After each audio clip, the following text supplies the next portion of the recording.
AP సముద్ర తీర ప్రాంతంలో చేపల వేటను కేంద్రం నిషేధించింది. ఈ నెల 15 నుంచి జూన్ 14వ తేదీ వరకు నిషేధిస్తూ కేంద్రం ఉత్తర్వులు జారీ చేసింది. తూర్పు తీరంలోని పశ్చిమ బెంగాల్, ఒడిశా, ఏపీ, తమిళనాడు జిల్లాల్లో చేపల వేటను నిషేధించింది. అలాగే ఇండియన్ ఎక్స్క్లూజివ్ ఎకనామిక్ జోన్ తో పాటు ప్రాదేశిక జిల్లాల్లో కూడా కేంద్రం ఆదేశాలు జారీ చేసింది. సాంప్రదాయ నాటు పడవలు మినహా ఇతర బోట్లు సముద్రంలో చేపల వేటకు వెళ్లరాదని స్పష్టం చేసింది.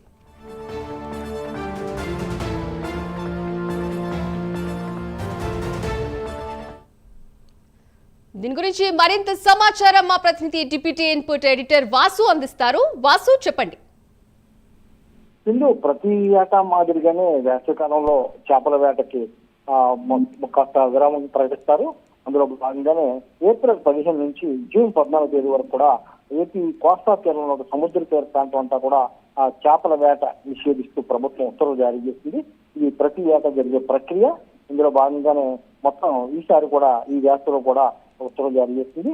దాదాపు మొత్తం 61 రోజుల పాటు ఈ సముద్ర తీర ప్రాంతంలో చేపల వేట నిషేధిస్తూ కూడా ఆదేశాలు జారీ చేయడం జరిగింది.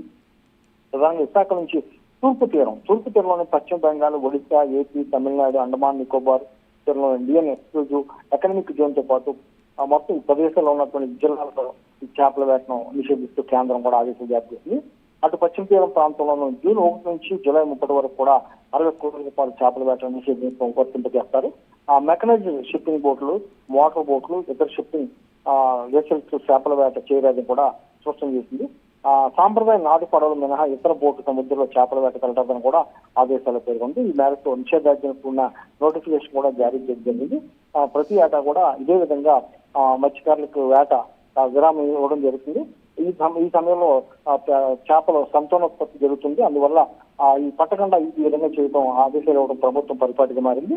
అయితే ఈ సమయంలో మొత్తం కూడా మత్స్యకారులకు ఎటువంటి ఉపాధి అవకాశం లేని కారణంగా వాళ్ళకి ప్రత్యేకంగా ప్రభుత్వం కూడా చర్యలు తీసుకుని ప్రతి ఏటా కూడా వాళ్ళకి తగిన సహాయం కూడా ఈ 60 రోజుల సహాయం నిత్యావసర సరుకులు అన్ని కూడా అందించడం జరిగింది. అదేవిధంగా ఈ సంవత్సరం కూడా కూటమి ప్రభుత్వం కూడా అదేవిధంగా అందించేందుకు చర్యలు తీసుకొని వచ్చింది. Thank you Vasu.